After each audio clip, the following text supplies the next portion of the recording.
Ladies and gentlemen, good day, and welcome to the Afcons Infrastructure Limited Q2 and H1 FY2026 earnings conference call hosted by DAM Capital Advisors Limited. As a reminder, all participant lines will be in the listen-only mode, and there will be an opportunity for you to ask questions after the presentation concludes. Should you need assistance during this conference call, please signal an operator by pressing star then zero on your touchtone phone. Please note that this conference is being recorded. I now hand the conference over to Ms. Bhumika Nair from DAM Capital. Thank you, and over to you, ma'am. Yeah, thanks. Good afternoon, everyone, and a warm welcome to the Q2 FY26 earnings call of Afcons Infrastructure. We have the management today being represented by Mr. Subramaniam Krishnamurthy, Executive Chairman, Mr. Srinivasan Paramasivan, Managing Director, Mr. Ramesh Kumar Jha, CFO, and Mr. Hitesh Singh, Head Corporate Strategy. At this point, I'll hand over the floor to Mr. Krishnamurthy for his initial remarks, post which we'll open up the floor for Q&A. Thank you, and over to you, sir. Thank you, Bhumika. Good afternoon, ladies and gentlemen. It's always a pleasure to connect with our valued investors, analysts, and stakeholders. I thank you for joining us today and for your continued support in our Afcons journey. Our financial records and investor presentation have been uploaded on the stock exchanges, and I trust you have had the opportunity to review them. Joining me today are Paramasivan Srinivasan, Managing Director, Ramesh Kumar Jha, Chief Financial Officer, and Hitesh Singh, Head Corporate Strategy. Let me begin with an overview of our financial performance for the quarter ending September 2025. For the first half of FY26, our revenue was 6,520 crores, representing a growth of 3.4% year-on-year, while EBITDA rose 6% to 846 crores. EBITDA margin came in at 13%, reflecting an improvement of 30 basis points.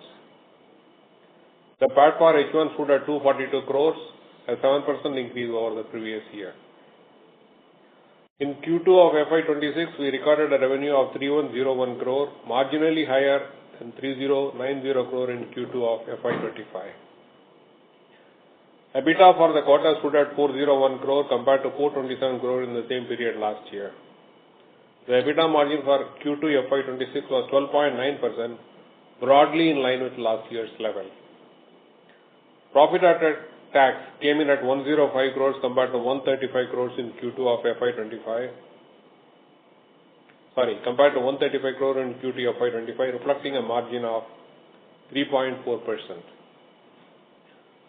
Despite near-term pressures on margins due to mix of projects under execution, our overall profitability for the first half improved modestly, with EBITDA margin rising to 13%. Now turning to the industry. The global infrastructure sector continues to face dynamic and evolving landscape. Geopolitical uncertainties, macroeconomic headwinds have led to recalibration of investment priorities in several regions. However, we continue to see healthy project pipelines in select international markets, particularly in Africa, Middle East, and Eastern Europe, where governments are prioritizing connectivity, urban development, and water-related infrastructure. In India, government's commitment to infrastructure development remains strong. Both central and state governments have a healthy pipeline of projects. So far, the current fiscal has seen a moderation in the pace of project awards. However, we expect that H2 will see an uptick on capital expenditure towards roads, railways, urban transit, marine, hydro, and water infrastructure. Afcons' diversified portfolio, strong execution capabilities, and prudent risk management framework positions us well to navigate these near-term challenges and help us in capitalizing emerging opportunities both in India and overseas. We continue to focus on delivering complex, high-impact projects that contribute meaningfully to national development and global infrastructure transformation. Now, speaking about certain recent developments on the organization front, we are pleased to share that Mr. Pallan Mistry and Firoz Mistry, representing the next generation of Shapoorji Pallonji Group, have joined the board of Afcons Infrastructure. Their induction is a significant milestone, reinforcing promoter group's long-term commitment to Afcons and ensuring continuity in vision and strategic direction. We are equally pleased to welcome Mr. Santosh Nair, an independent director. Nair brings with him over 4 decades of experience in project finance, banking, and insurance. These new inductions to the board will provide invaluable strategic insight, strengthen governance, and supporting Afcons' long-term growth initiatives. On the operation side, Afcons continue to deliver on complex engineering challenges and set benchmarks in execution excellence. One, we achieved a major milestone in Mumbai-Ahmedabad high-speed rail C2 package with final breakthrough of NATM tunnel in the presence of Union Railway Minister Ashwin Vaishnaw. This completes 4.82 km of excavation through tough geology. In Kanpur MRTS, we completed 6.53 km of TBM tunneling, and in Delhi MRTS, that is DC7 package, we achieved 11.62 km of TBM tunneling, reinforcing our leadership in underground works. Our Pakkaldur hydroelectric power project has been chosen as the best rated construction project by NHPC for the financial year 24-25 amongst all other ongoing projects. Afcons continues and has continued to win accolades with prestigious institutions such as ET Now Infra, Construction World, Construction Week, recognizing as one of the best companies in the industry and also bestowing some of our marquee projects with awards for excellence in their quality and execution. In closing, I would like to reiterate our commitment to operational excellence, stakeholder value creation, and sustainable growth. With the continued support of our promoters, the trust of our clients, and the dedication of our people, we are well poised to build on Afcons' legacy and shape the future of infrastructure. Thank you for your confidence in us. With this short speech, I request our Managing Director Promotion to share his remarks. Thank you, Mr. Subramanian, and good afternoon, everyone. I extend a warm welcome to all participants on this earnings call. Adding to Mr. Subramanian's update on the changes to our board composition, it gives me great pleasure to share that Mr. Shapur Mistry has been elevated to the role of Chairman Emeritus, and Mr. Subramanian has taken charge as the Executive Chairman of Afcons. On behalf of the entire Afcons family, I congratulate him on this new role. And also he received a Lifetime Achievement Award at the Construction World Global Awards 2025, a fitting recognition of his outstanding leadership and contribution to the infrastructure construction sector. Let me now turn to the business environment and operational performance. The first half of financial year 26 presented its share of challenges. Execution in some projects was temporarily impacted by prolonged monsoon and natural calamities. Persistent liquidity issues with certain clients added to these headwinds. However, we are actively working with clients and authorities to recover lost ground and regain momentum in the second half. The pace of ordering activity has been slow in the first half of the year, but we expect significant uptick in the second half. Our order inflow during the first half stood at 1,268 crores, and our pending order book remains strong at 32,681 crores. We do expect some of the L1 orders to fructify in the current quarter. We have a strong project pipeline of around 3.6 trillion spread across segments and geographies. We have always expressed that in our industry, especially in the case of companies like ours, whose focus is very different, quarter-to-quarter comparison on order book may not be relevant. Suffice to say, on the back of strong pipeline and ongoing tendering activities, we will achieve the full order book guidance. On the international front, we expect to receive letter of award for the Croatia railway project before end of third quarter of this financial year, and the LOAs for the road projects to follow. We are also actively working to identify and pursue suitable opportunities in the Middle East, building on the renewed engagement that began earlier this year, and in Africa. With these projects coming in, the share of overseas project will be close to 30% in the pending order book. In the domestic market, we are witnessing heightened competition, particularly in metro projects. Afcons continues to remain selective and disciplined, focusing on projects that align with our technical strengths and prudent risk framework. We are also seeing a gradual evolution in the government's infrastructure strategy, with a growing share of projects being offered under HAM, annuity and BOT models. To capitalize on these opportunities as a preferred EPC player, we are having necessary engagements. Operationally, I am pleased to share that the first consignment of tunnel boring machine for our C2 projects have arrived from China. However, the second consignment is awaiting clearance at the port for the last 2 months, and we are actively pursuing with all the concerned authorities and ministries to secure its release at the earliest. In the Jal Jeevan mission, particularly in Uttar Pradesh, delays in fund flow continue to affect progress. We are in active dialogue with clients to expedite the release of monies. Despite our best efforts, given headwinds faced in the first half, including delays in the conversion of L1 orders, our revenue growth for financial year 26 will be below the earlier guidance. We estimate revenue growth to moderate to 10% plus. We had earlier expressed 20% plus. Now we are reducing our guidance to 10% plus. In conclusion, while the first half tested our resilience, our fundamentals remain strong. With a healthy order book, with a robust opportunity pipeline and deeply committed team, Afcons is well positioned to regain momentum in the second half and continue to deliver long-term value to all stakeholders. Thank you once again for your confidence and continued support.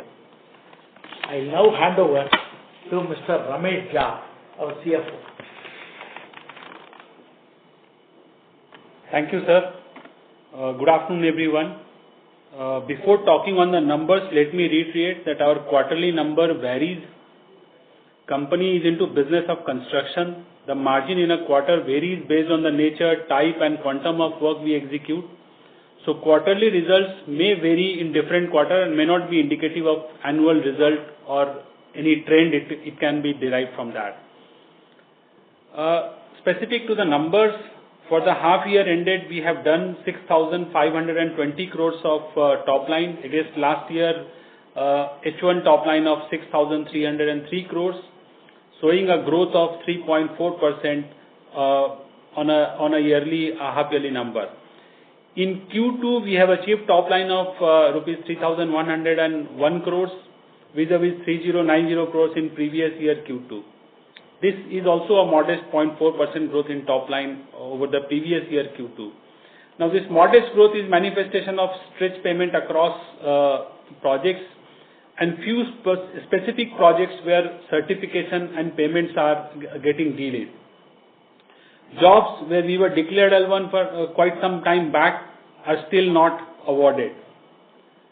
Moving on to the EBITDA.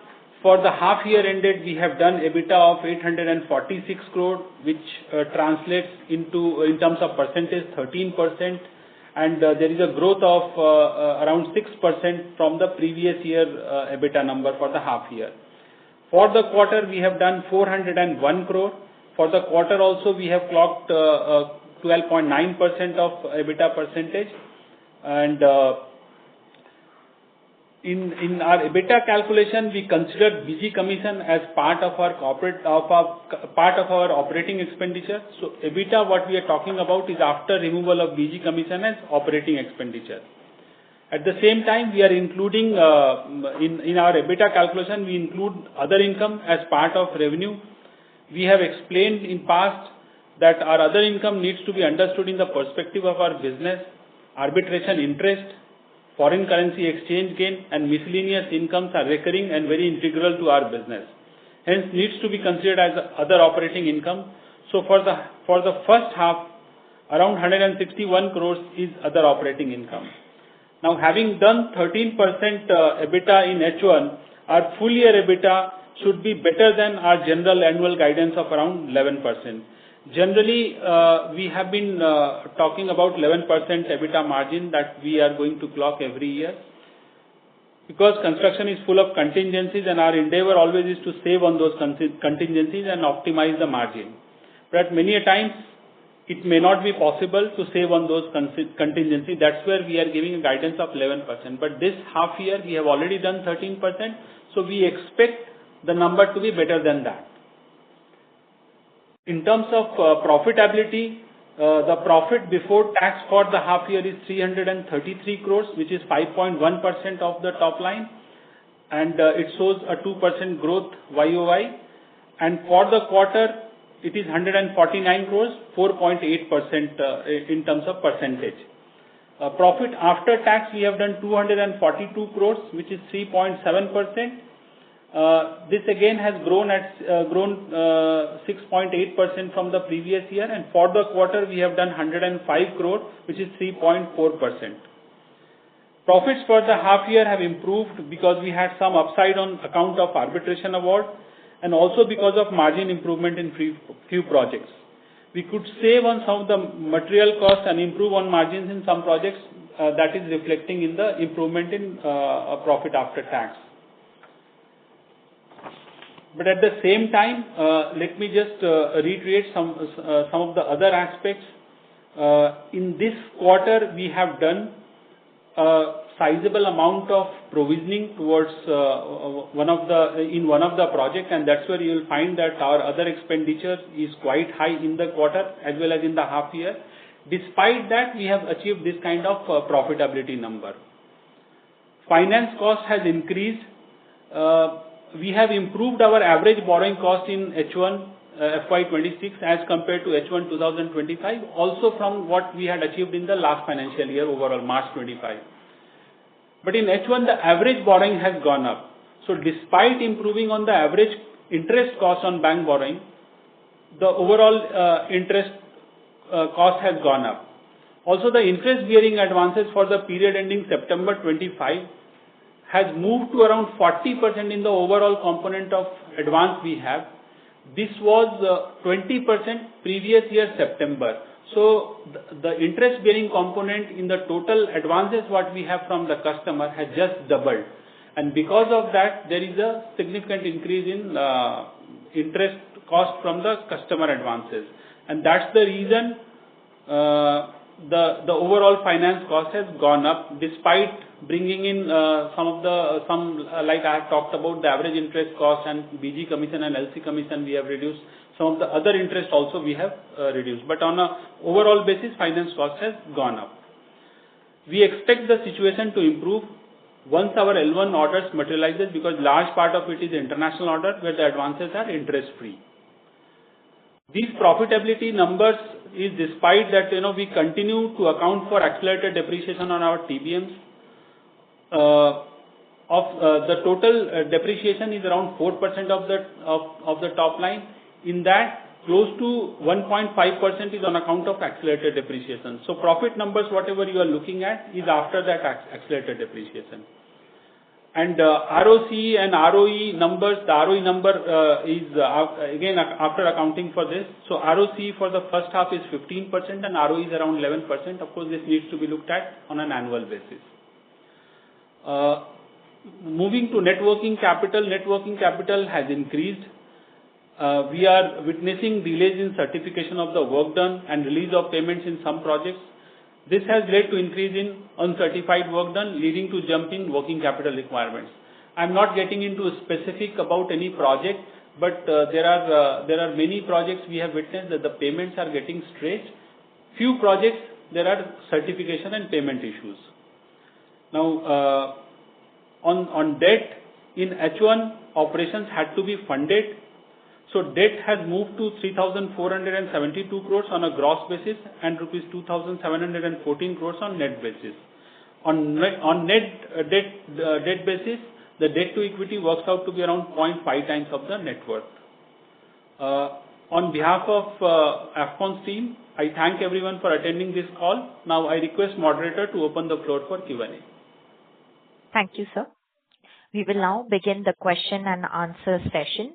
Anyone who wishes to ask a question may press star and 1 on their touchtone telephone. If you wish to remove yourself from the question queue, you may press star and 2. Participants are requested to use handsets while asking a question. Ladies and gentlemen, we will wait for a moment while the question queue assembles.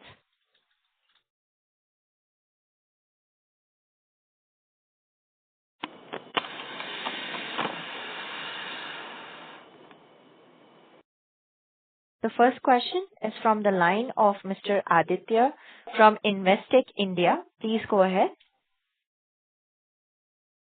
Hi, good afternoon, sir. So my first question is on two large opportunities possibly that we are having in front of us.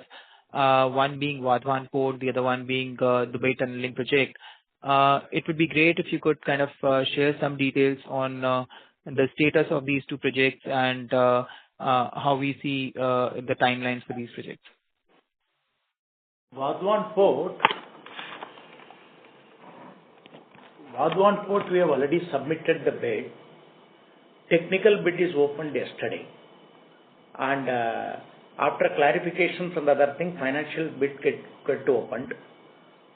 Towards the end of the quarter or beginning of next quarter, results could be announced there.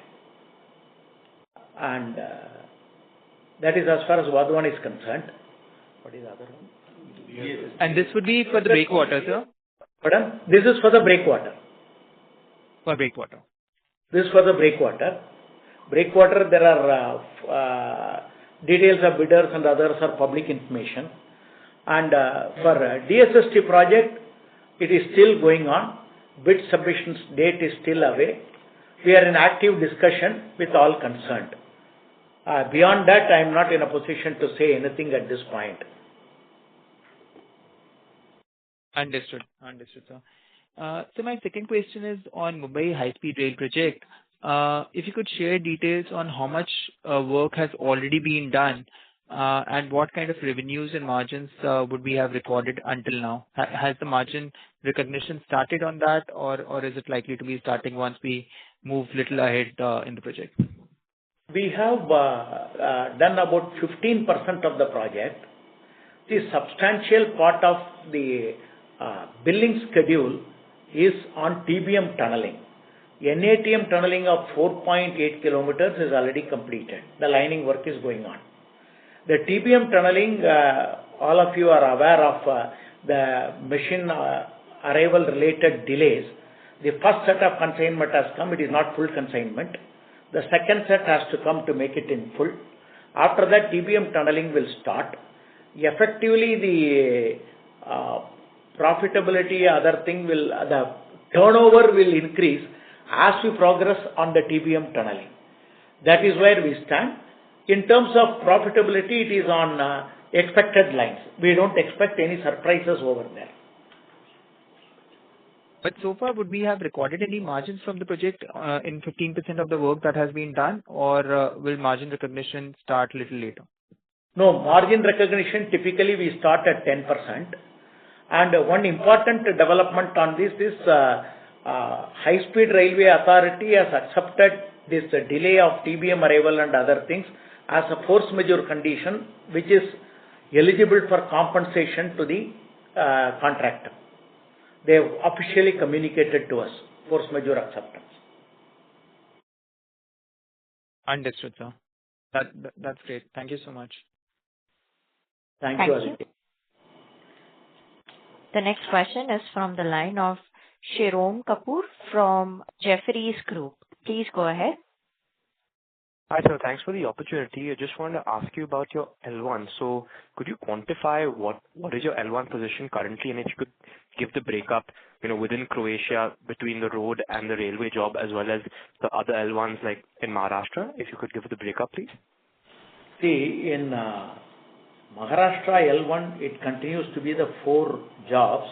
Nagpur-Gondia Expressway, Package 1, which is 2,599 crores. Nagpur-Gondia Expressway, Package 2, 2,849 crores. Pune Ring Road, both put together, both packages, Package 5 and Package 7 put together is 4,787 crores.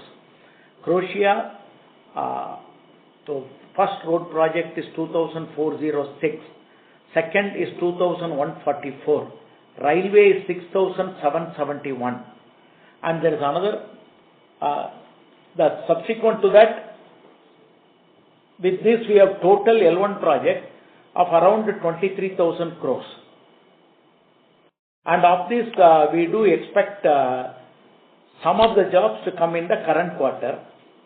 With respect to Maharashtra, I think in the last call also people were asking, there is some amount of uncertainty because in some of the projects, they've just about commenced the land acquisition activity. Therefore, there is a debate within the government whether these projects have to go for rebid after the land acquisition is completed or whether it has to be awarded and then adequately handled is going on. So we have been engaging actively with the government, but we need to see what is going to be the final decision. Okay, that is the situation as far as the Maharashtra projects are concerned. All the other projects, we expect substantially in the current quarter. One or two could slip to the next quarter, early next quarter. Understood, sir. Some of these could happen in the current month itself. Got it, sir. That's helpful. And just on your order flow guidance, are you still sticking to your 20,000 crore guidance for the full year? Or Yes. Any changes to that? 100% we are achieving a 20,000 crore guidance. Understood, sir. And just if I could ask you last thing, your prospect pipeline, you mentioned is 3.6 trillion. Would you be able to give us a breakup of that across segments and between domestic and international? My colleague Mr. Hitesh will take you through that. Yeah, I'll just give you the breakup. So out of this 3.6 lakh crores which we have talked about, as earlier trends are always there, the largest chunk lies in the urban infrastructure project. Around 1.6 lakh crores is in the urban infrastructure. For us, urban infrastructure essentially means underground metro, elevated metro, including bridges as well. And then in hydro and underground space, including waterworks, around 94,000 crores is the projects which we see. Then in the road business, which includes road and rail, what we call as surface transport, around 65,000 crores. And marine and industrial around 43,000 crores. That is on the segmental breakup. In terms of geographical breakup, it is around 1/4 and 3/4. So 1/4 is from the overseas market, 3/4 is from the domestic market. Got it, sir. Thank you so much. Very helpful. Thank you. The next question is from the line of Mr. Mahesh Bendre from LIC Mutual Fund. Please go ahead. Hi, sir. Thank you so much for the opportunity. Sir, last conference call, you mentioned that you had guided for 20-25% kind of growth. Now we are talking about 10% kind of growth. So what has changed, in this last quarter that has brought down the drastic change in the... Yeah, 20 to 25%, minimum 20% is the guidance what we had given earlier. What has changed since?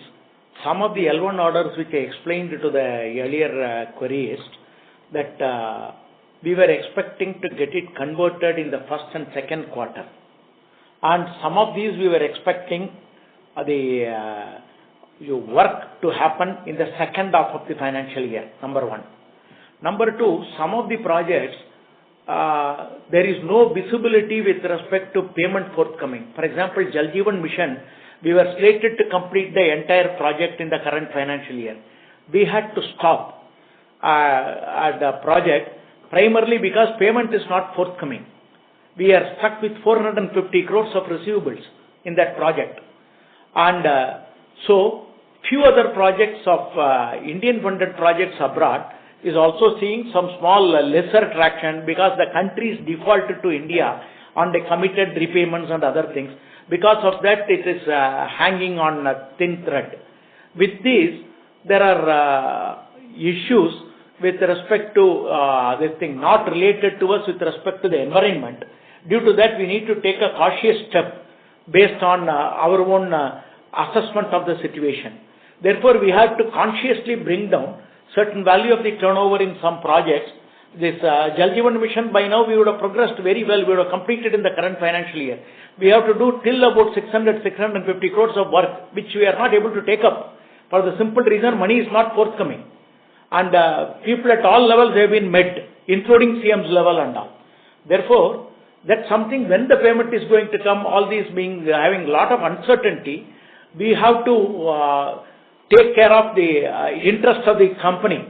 And taking that, we have taken a call to take some of these tougher calls, which could result in reduced turnover, but it will not compromise on our margin. It will not, while the percentage of growth could get compromised, it will still be growing. Yeah. So, so can this, the revenue that was expected to book in... I'm sorry to interrupt. Mr. Mahesh, you are not audible. Can you please come again with your question? Yeah, I'm audible now? Hello? Slightly. Yes, sir. Please go ahead now. Yeah. So whatever the revenue we could have booked in last 6 months, is it possible? Those revenues can be booked next year. First half. Subject to some of the payment situation improving with some of the clients. Okay. So this is nothing to do with a company, right? Specific. We have purposefully slowed down our execution because of the payment issue. Is it a right way to? Correct. We have not slowed down. Some projects we have even stopped. Okay. We have demobilized some projects, giving notice to the client. Sure. Okay. Sure. Thank you. Thank you so much, sir. Thank you. Thank you. A reminder to all the participants, if you wish to ask a question, you may press star and 1 on your touchtone telephone. The next question is from the line of Mr. Shravan Shah from Daulat Capital. Please go ahead. Hi, sir. Now, let's say this year we will be doing a 10%. So next year onwards, previously we used to have kind of a 15% plus, but given the 10% lower that we are doing, so FY27, can we look at a kind of a 20%, or there also at current stage, there also only 10% kind of a number one can look at? We would like to maintain our earlier guidance of 15% for the next financial year, because the second half of the year, orders are going to bunch. Okay. Orders are going to bunch. Second? The second half of the financial year, orders are bunching up, and the pace at which it is coming, if it comes in the current quarter, then work will start in the next financial year. Initial phase installation will go. If it comes in the next quarter, then it will post-monsoon only, it will get started. So depending on that, our guidance of 15% would remain. Got it. So now, second, on just a clarification on the order inflow, when we say 20,000 crore, so that obviously would be excluding the L1 that we have. So not all orders that we have. L1 of Maharashtra.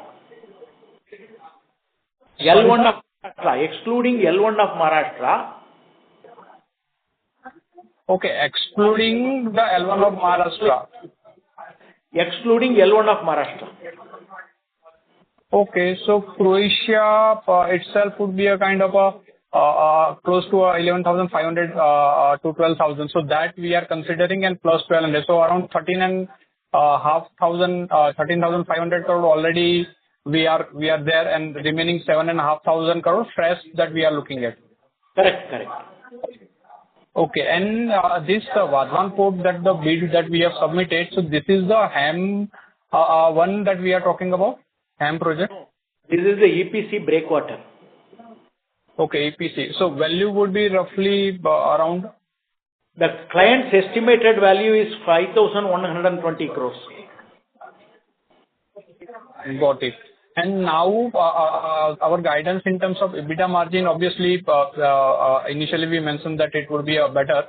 So will it be a kind of a 13% for this year, and next year onwards again we will be having a 11% kind of a guidance?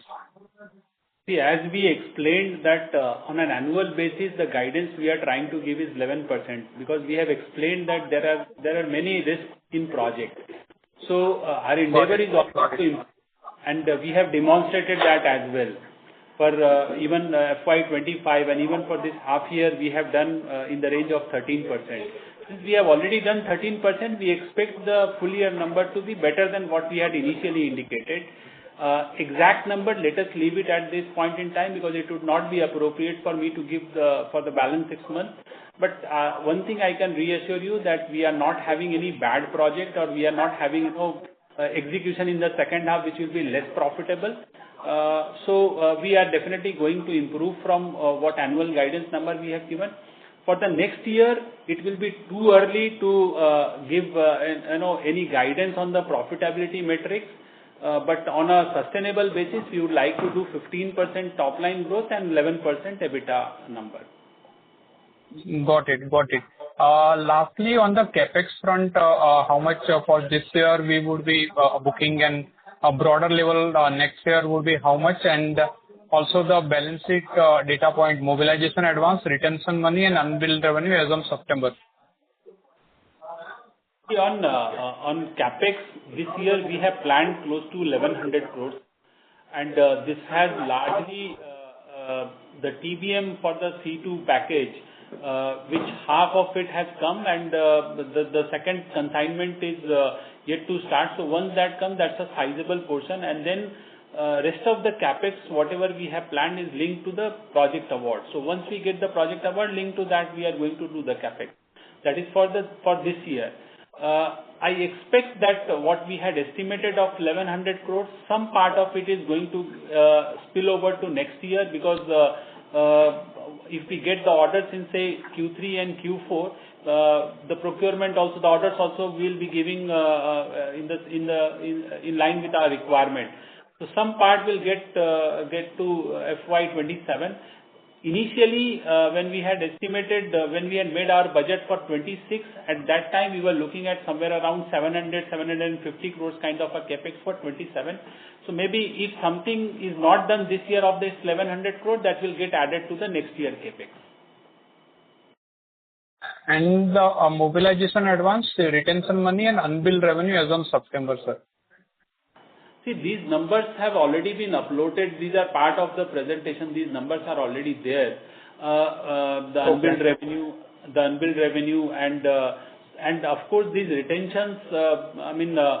It's in the similar range what it was there. It has not, the retention number has not gone up from say the number what we were having in March or in June. Is in the similar range because some projects we as we complete we get the retention release, and the ongoing projects there is a regular recovery of retention. And unbilled revenue, again it is in the similar range what it was there in the say June or March. In the similar range it is there. And the third thing you were asking was about mobilization advances. So mobilization advances, as we have not got the jobs have not been awarded, so we have not received those advances. On the contrary, for the ongoing jobs, whatever advances we had received earlier, recoveries are happening. So sizable amount of mobilization advance, if we compare from say March 25 to September, the advances have come down because of the recovery. Okay, got it, sir. Thank you. Thank you. Thank you. Participants, if you wish to ask a question, you may press star and 1 on your touchtone telephone. The next question is from the line of Mr. Parvez Qazi from Nuvama Group. Please go ahead. Hi, good afternoon, and thanks for taking my question. So my first question is regarding our bid pipeline. I mean, you mentioned that we have a strong bid pipeline. Now in H1, just wanted to get color on the incremental bids which have, let's say, got added to this bid pipeline. In which segment would we have seen new projects getting added to the bid pipeline in the last 6 months? And also some color on the geography, whether it's domestic or overseas, where these new projects have come. That would be great. Yeah, Parvez, largely the projects got added on the urban infrastructure space. There are certain projects which the government has announced, those got added, and certain projects got added on the hydro and underground. That has been the major change. And also as the awarding activity is going on, the tendering goes on, certain projects which were announced got dropped and new projects in the normal course of business got added. So that's been the change why it has increased. And domestic and overseas, last time also ratio was pretty much same. It was 1/4 and 3/4. The same ratio is there in the overseas market as well, domestic and overseas. And in terms of your other question on the geographies, at some point of time we had kind of practically withdrawn from the Middle East, but having got some of the clients agreed to some change in the contract conditions and other things, we are re-engaging in the Middle Eastern segment, where we do expect some good traction going forward. Sure, sir. Second, what would be your view on competitive intensity in overseas projects? You believe there will find lesser competition compared to what we are seeing domestically? One cannot generalize the competitive intensity in the overseas situation. In different geographies, different kind of competition takes place. It depends on the client and the funding agency and the number of competitors involved. Therefore, I would not like to venture a general response to this, except saying that everywhere competitive intensity is there, we have to choose your client and also the preferred mode of this thing, the preferred country and the client, I would put it. Sure, sir. And lastly, just 2 data points that I needed.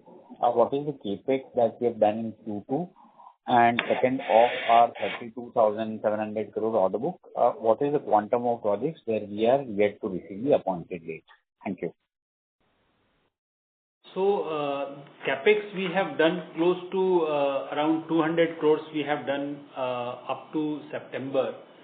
And on this 32,000 crores of order book what we have as of September, you want to know that whether the appointed dates have been given for these contracts. Yeah, I mean, are all the projects under execution, or there are projects where we have received LOA but appointed date hasn't come? No, all these projects are under execution. So there is no such project for which we have not got any appointed date or notice to proceed. Sure. Thanks and all the best. Thank you. Thank you. Participants, if you wish to ask a question, you may press star and 1 on your touchtone telephone. The next question is from the line of Mr. Balasubramanian from Arihant Capital. Please go ahead. Good afternoon, sir. Thank you so much for the opportunities. So what is our current exposure in UP Jal Jeevan Mission in terms of receivables? I think last quarter it's around 422 crore. And what is the realistic timeline to expected these receivables? In terms of Jal Jeevan Mission, our exposure is around 450 crores, almost similar level. We got some money in between, some small monies. And practically from July onwards, we have stopped the work over there. And just on the eve of Diwali, there was a meeting by the Chief Minister and other things. And so our exposure remains as it is. We have a balance unexecuted job there of roughly around 600 to 650 crores. Okay, sir. And how do you look at working capital cycle by end of this year because of this Jal Jeevan impact? See, Jal Jeevan Mission, the impact anyways is already factored. And as we are not further putting money there, so what I can see is it's only going to improve from here. And also on an overall basis, usually up to H1, one needs to fund the projects. But now, since we will be approaching towards the year end, things will gradually improve because the customers they will have their own budgets and they need to exhaust all that during the financial year. So we will be getting payments from the customer and things will unwind. Okay, sir. Sir, out of 1,100 crore capex, how much capex for these 2 tunnel boring machines, and when we expect effective deployment into the projects? See, the exact number we'll not be able to give you, but this number is anywhere between say 600 to 700 crores for these TBMs along with all these attachments it requires. And it is dependent on when it is sailing from China, the second consignment. And we are hopeful that maybe this month it should happen. And if it sails this month from China, I think by say end March or maybe April we should commence the execution. Okay, sir. Sir, if that TBM, yes, if the TBM machines is getting delayed, which other projects is going to impact in next 2 or 3 quarters? This is only one project, C2. That high-speed railway project undersea tunnel. All other projects we have TBM in place. Okay, sir. So my final question is, what are the strategic initiatives you are going to take to reduce or promote the pledging?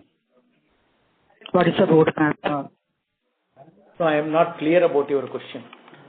So what is the strategic initiatives you are going to take to reduce promoter pledging? What is the roadmap? On promoter pledging, we are not taking any initiative. It is with the promoter. So it will not be appropriate for us to comment. Okay, sir. Thank you. Thank you. Participants, if you wish to ask a question, you may press star and 1 on your touchtone telephone.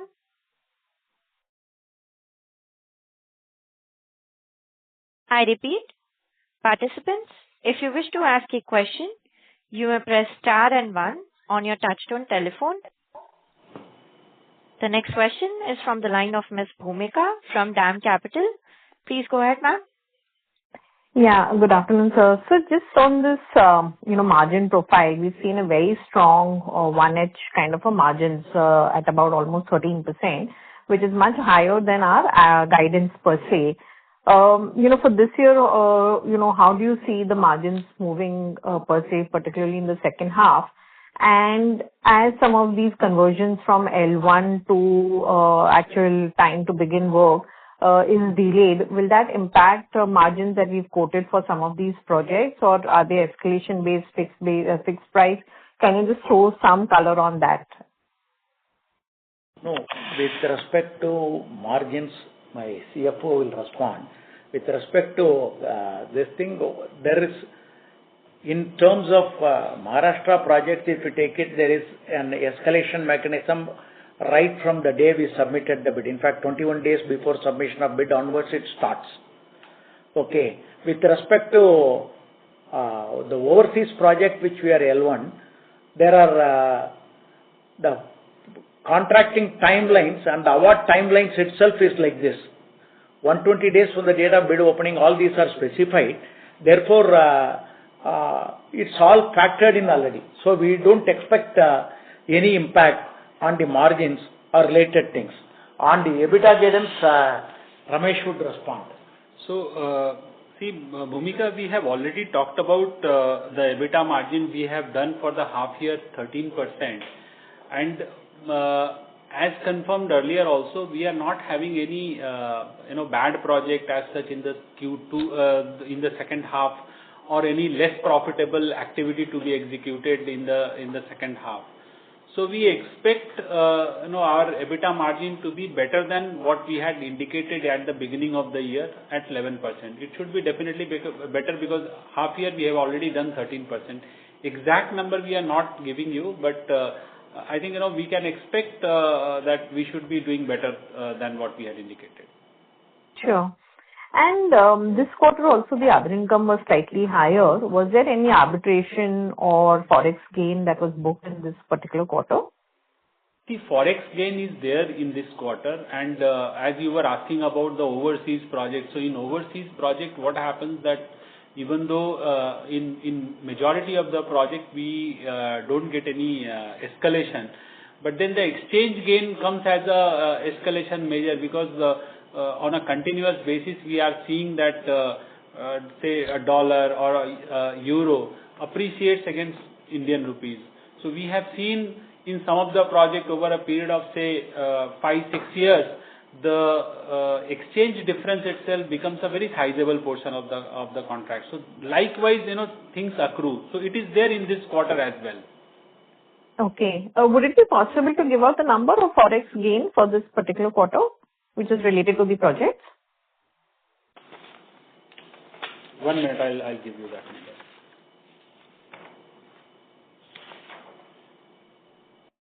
So forex gain is around 59 crores. Okay. Got it. Understood. And so just lastly, I know we've discussed a lot on the call in terms of the working capital rising, and thereby the debt also has risen. While we will get some of these advances when we get some of these orders, it should help in terms of reduction. But with the money stuck, particularly in these JJM orders, do we expect any relief per se within this year, or you think it will be something which will, working capital to that extent, will remain elevated itself? In terms of Jal Jeevan Mission payment, while we are not in a position to commit, Chief Minister himself has assured he will clear in all the dues, as he wants the project to be delivered well on time. And that is something I think the state level they are working. And therefore, we do expect some traction coming in next 2 to 3 months. Many of the states today, state level finances are, I would say, strained. Because of that, probably there has been some delay. I'm not very sure. I'm not able to comment. Okay. And Bhumika, just to add, see, even last September we were at a similar kind of debt number. So not that this number is different. And you had seen how it has unfolded by the year end. So that's a trend. Generally it happens like that. Understood. Fair point. This helps. Thanks so much. Thank you. Thank you. Thank you. The next question is from the line of Mr. Parvez Qazi from Nuvama Group. Please go ahead. Hi. Thanks for taking my follow-up question. I think you had mentioned there was some exceptional expenses that we had booked this quarter as part of our other expenses. Would it be possible to get the quantum of that? So what do you want to ask, Parvez? What was the quantum of that exceptional expenses? Yeah, it is close to 100 crores. Okay. Sure. Thanks. Thank you. Thank you. Ladies and gentlemen, that was the last question for the day. I would now like to hand the conference over to Ms. Bhumika for closing comments. Please go ahead, ma'am. Yes, I would just like to thank all the participants on the call, and particularly the management for giving an opportunity to host the call. Thank you very much, sir, and wish you all the very best. Any closing remarks from your side? Oh, thank you very much. Thanks for the continued interest and support. We definitely look forward to all of you stay with us and earn on a long-term basis. Thank you. Thank you, sir. Thank you, sir. On behalf of DAM Capital Advisors Limited, that concludes this conference. Thank you for joining us, and you may now disconnect your line. If you found this video helpful, please like, share and subscribe to Concall India for latest upcoming Concall.